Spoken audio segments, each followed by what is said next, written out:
Nós agora passamos ao quadro Perguntas e Respostas Bíblicas. A primeira pergunta de hoje é do nosso ouvinte Mário, da Igreja Assembleia de Deus. O Mário quer saber do pastor sobre a estátua de ouro daquele povo que foi acometido por pragas como hemorroidas. O consulente ouviu falar sobre isso na Igreja Bola de Neve. Queremos dizer ao nosso consulente que, na verdade, não se trata de uma estátua que os filisteus tomaram de Israel na batalha, mas sim a arca do concerto do Senhor, com a qual pretendiam ser vitoriosos na batalha. Então, os israelitas, se vendo inferiorizados, prevendo a derrota, levaram um tipo de meio que pudesse mudar a situação. E confiavam extremamente na arca do concerto, mais do que em Deus, esperando uma vitória fabulosa. Mas foram de novo derrotados. E pior ainda, a arca do concerto do Senhor, objeto de grande valor, era um tipo de algo que trazia a presença de Deus no meio do povo e eles passavam a confiar mais em Deus. Mas foram derrotados e a arca foi apreendida pelos filisteus. E embora os filisteus vitoriosos, os filisteus se viram num aperto, porque começaram a sentir uma praga de hemorroidas que se alastrava por todo o povo como um castigo da parte de Deus por eles pegarem aquele objeto sagrado. Não sabiam o que fazer para se desfazer daquele objeto, mas depois foram orientados a devolverem a arca do concerto aos israelitas, acompanhada de um presente.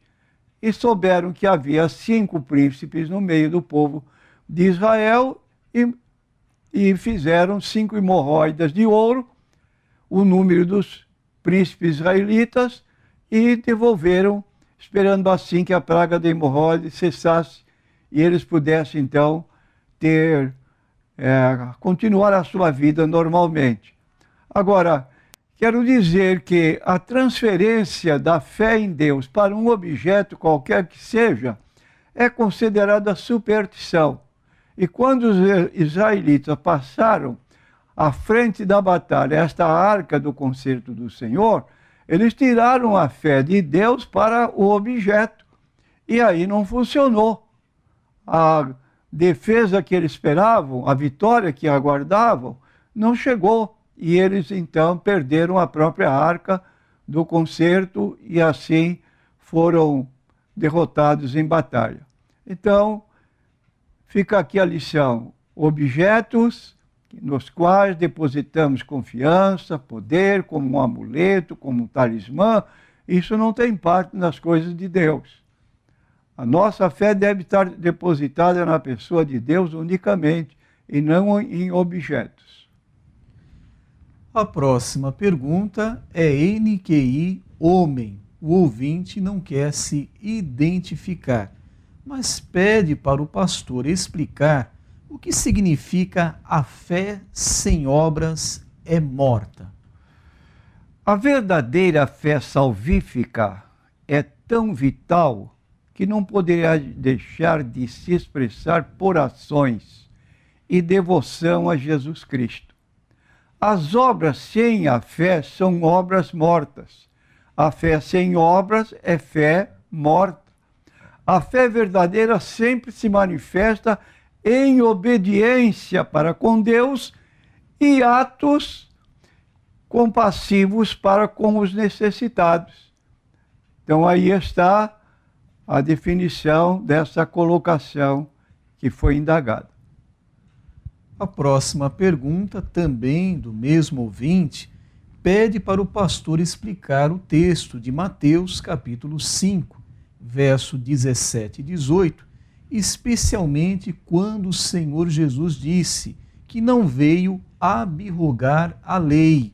Então o ouvinte pergunta, então, se Cristo não veio abrogar a lei, então devemos cumpri-la, pastor? Quero dizer ao nosso consulente, Jesus não veio anular a lei, que neste caso, conforme interpretam certos grupos religiosos, notadamente os adventistas, esta lei se refere apenas aos 10 mandamentos, nos quais, ou entre eles, se apresenta a guarda do sábado, que deve ser observado, segundo os ensinos de Ellen Good White, implicativos em salvação, o que não tem apoio nenhum na Bíblia Sagrada. Entretanto, convém observar que o texto nos mostra que Jesus não citou apenas mandamentos do Decálogo. Aí está o grande erro de Mateus 5:17 a 18 na sua interpretação. A pessoa está tão obcecada, porque ela só lê isso nos livros do grupo a que pertence, que ela vê, toda vez que encontra a palavra mandamento, na cabeça vem a ideia, são os 10 mandamentos, mas não tem base bíblica essa colocação. Quando se fala de mandamentos, a mandamentos se referem à lei de Moisés, também chamada lei de Deus, porque não existem duas leis. Decálogo é parte da lei de Moisés, também chamada lei de Deus. Não existe lei exclusiva de 10 mandamentos. Então, nessa situação, nós observamos que nos versículos 21 de Mateus, capítulo 5, 27 e 33, na verdade, confessamos, se tratam de mandamentos entre os 10 mandamentos. Os demais mandamentos citados por Jesus não fazem parte do Decálogo. No versículo 38, Jesus trata da questão do olho por olho. Não fazia parte dos 10 mandamentos, assunto que pode ser visto também em Levítico 24:20. Então, olho por olho está nesse texto de Levítico, de 24:20. No versículo 43 de Mateus, capítulo 5, Cristo fala a respeito do amor ao próximo, o que também não faz parte dos 10 mandamentos, mas está escrito em Levítico 19, versículo 18. Ao abordar sobre a lei, Jesus falava dos 5 livros de Moisés, ou seja, do Pentateuco com 613 mandamentos. Isso pode ser visto no capítulo 7, versículo 12, no capítulo 11, versículo 13, nas vezes que Jesus falou, 22, versículo 40, Lucas 16, 16, 29 a 31. Nesses textos bíblicos, Jesus se refere à lei na sua inteireza, com 613 mandamentos. Jesus veio cumprir a lei, como diz Gálatas 4, versículo 4 e 5, Lucas 24, 44, e tornou-se o fim dela, como diz Romanos 10, versículo 4, o fim da lei é Cristo. Logo, a lei passou. Então não vemos por que essa colocação sistemática de voltar sempre à leitura deste texto para reafirmar a durabilidade da lei. A próxima pergunta é da ouvinte Josefa. Agora, especificamente, pastor, ela pede para o pastor explicar sobre esses 2 versículos, 17 e 18, do capítulo 5 de Mateus. Eu vou ler para o pastor. Não cuideis que vim destruir a lei ou os profetas.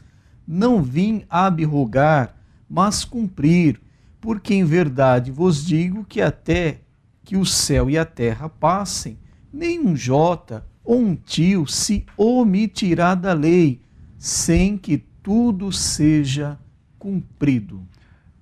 Outra situação de não interpretar corretamente esse texto de Mateus 5, 17 e 18. Jesus não está afirmando que a lei vai durar até que o céu e a terra passem. É nisso que as pessoas se baseiam. Não leem com cuidado, são orientados por terceiros a assim interpretar e vão na onda.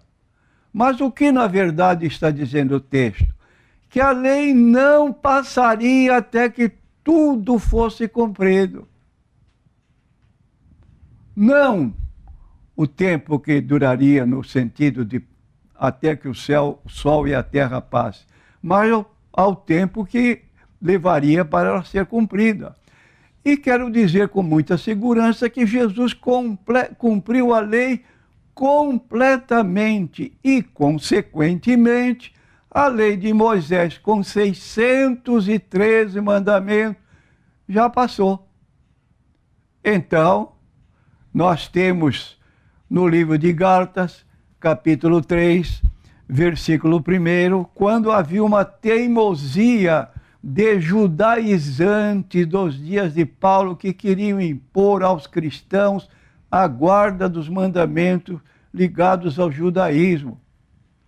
E Paulo ficou numa situação tão aflitiva de ver uma igreja inteira contaminada com essas ideias, que ele escreveu dessa forma, meu prezado ouvinte. Escute só o que Paulo escreveu em Gálatas, capítulo 3, versículo 1.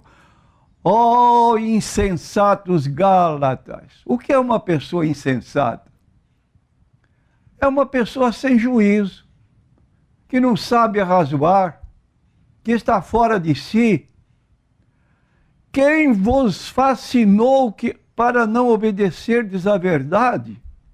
A vós, perante os olhos de quem Jesus Cristo foi evidenciado, criticado entre vós, só quisera saber isto de vós: recebestes o Espírito Santo pelas obras da lei ou pela pregação da fé? Sois vós tão insensatos que, tendo começado pelo Espírito, acabeis agora pela carne? Será que em vão que tenhas padecido tanto? Se é que isso também foi em vão, aquele, pois, que vos dá o Espírito e que opera maravilhas entre vós, falo pelas obras da lei ou pela pregação da fé? Assim como Abraão creu em Deus e isso lhe foi imputado por justiça, sabei, pois, que os que são da fé são filhos de Abraão. Então ele aqui está dizendo, e no versículo 10 deste livro, deste capítulo mesmo, todos aqueles, pois, que são das obras da lei, estão debaixo da maldição. Porque está escrito: maldito todo aquele que não permanecer em todas as coisas que estão escritas no livro da lei para fazê-las. Não está dizendo aqui nas pedras da lei, referindo-se ao decálogo, mas está se referindo ao livro da lei para fazê-las. E o livro da lei, como temos apontado, estava no Pentateuco, 5 primeiros livros da Bíblia, e nesses 5 livros, nada menos do que 613 mandamentos. E não apareceu ainda uma só pessoa, com exceção de Jesus, que tivesse guardado a lei. Por isso a lei passou. Ainda diz o apóstolo Paulo na sua carta aos Gálatas, capítulo 2, versículo 16, sabendo que o homem não é justificado pelas obras da lei, mas pela fé em Jesus Cristo, temos também crido em Jesus Cristo para sermos justificados pela fé em Cristo e não pelas obras da lei, porque pelas obras da lei nenhuma carne será justificada. Está bem claro aqui, nenhuma carne será justificada pelas obras da lei. Então é uma teimosia de pessoas fanáticas que teimam em contradizer a Bíblia, muito embora a Bíblia seja muito clara nesse particular, mormente no livro de Gálatas, que chega ao ponto de dizer o seguinte, no capítulo 4 de Gálatas, ele diz assim: mas agora, um tipo de repreensão que ele está fazendo, conhecendo a Deus, ou antes, sendo conhecidos por Deus, como tornais outra vez a esses rudimentos fracos e pobres, os quais de novo quereis servir?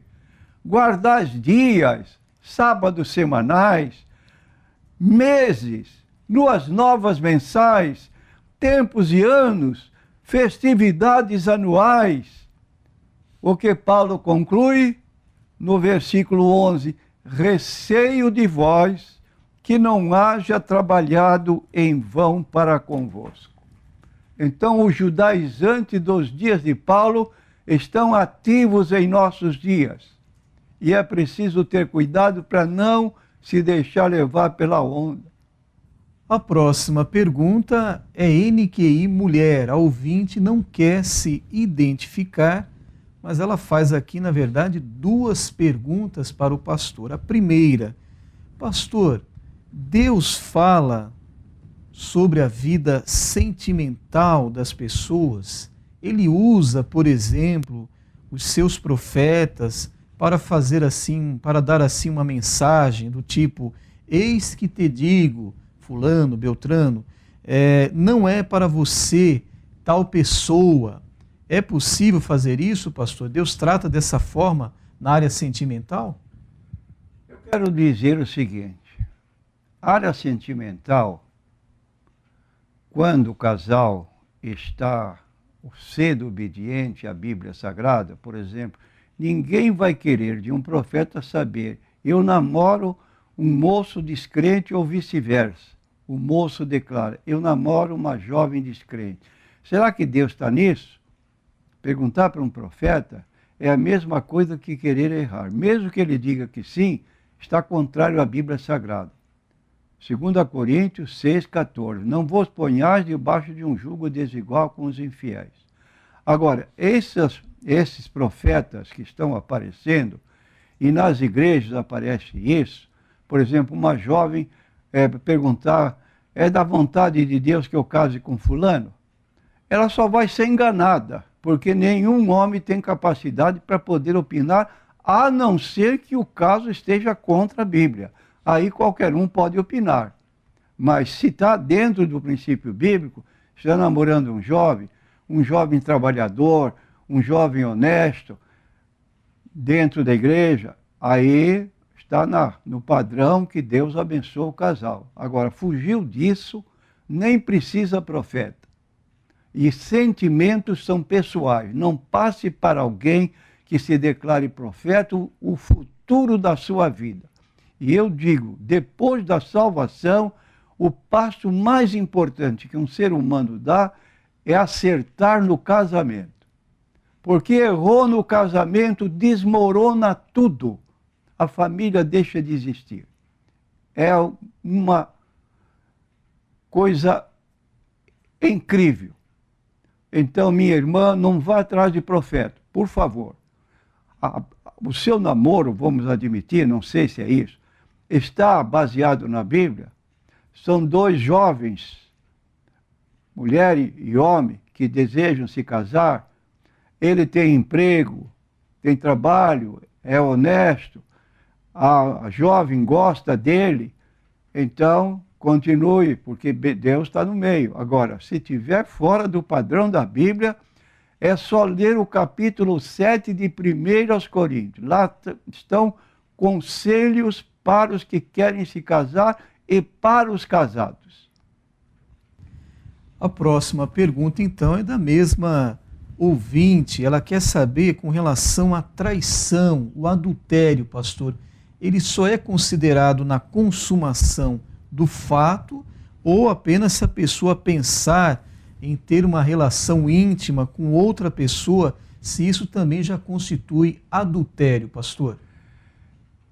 A Bíblia é muito clara nesse particular.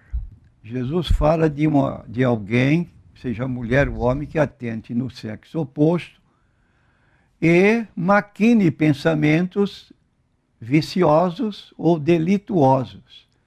Mas um pensamento rápido que ocorre na nossa mente não é para considerar como adultério. Como diz o ditado popular, não podemos evitar que os pássaros voem sobre nossas cabeças, mas podemos evitar que eles façam ninhos. Se a pessoa maquina pensamentos delituosos, Provérbios capítulo 6, lá está dito 6 coisas que Deus aborrece. Uma delas é maquinar pensamentos delituosos, pensamentos pecaminosos. Aí sim, porque está havendo acordo para poder dar a continuidade. Embora o adultério não consumado, mas no seu íntimo houve um pecado contra Deus. E se houve, peça perdão e procure um casamento que é uma situação que venha resultar num casamento. Agora, podemos, durante o namoro, também errar na escolha de uma jovem, como a jovem pode errar na escolha de um jovem, então procurar outro que seja mais consentâneo com o meu desejo, com a minha vontade, que seja um cristão, um servo de Deus, aí sim. E, sobretudo, nós temos Hebreus 13, versículo 4. O casamento seja por todos honrado.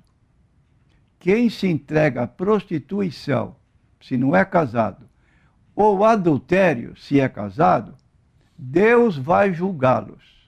Então, é o que diz a Bíblia Sagrada. Não compete a nós, mas Deus se encarrega de julgar. A próxima pergunta é NQI Homem. O nosso ouvinte não quer se identificar, mas é também sobre o tema casamento. Aqui é uma situação da vida cristã que ele está presenciando. A mulher traiu o marido. Ela se divorciou do marido, mas ela continua vivendo com o rapaz. Estão vivendo juntos, não são casados, mas ela é divorciada. Então o ouvinte quer saber, ela deixou de ir na igreja, porque ela ainda não se sente em condição. O ouvinte quer saber, pastor, ela continua em adultério, vivendo com esse rapaz, mesmo estando divorciada, pastor? Sem dúvida que sim. O marido com o qual ela está mais ou menos na situação da mulher samaritana. Chama teu marido e vem cá. Ela disse, eu tive 5 maridos, e o que tenho agora não é... Jesus disse para ela, chama teu marido. E ela contou a vida dela passada. Tive 5 maridos e o que tenho agora também não é meu marido. Jesus disse, respondeste bem. Porque não era casada legalmente. Tinha um homem na sua casa que trocava periodicamente. E ela fez uma confissão e abandonou aquela vida pregressa de pecados contínuos, e Jesus lhe deu uma nova chance. Esta pessoa que seu irmão fez a pergunta, ela está vivendo em concubinato, ela não está legalizada no seu casamento, está fora do propósito de Deus.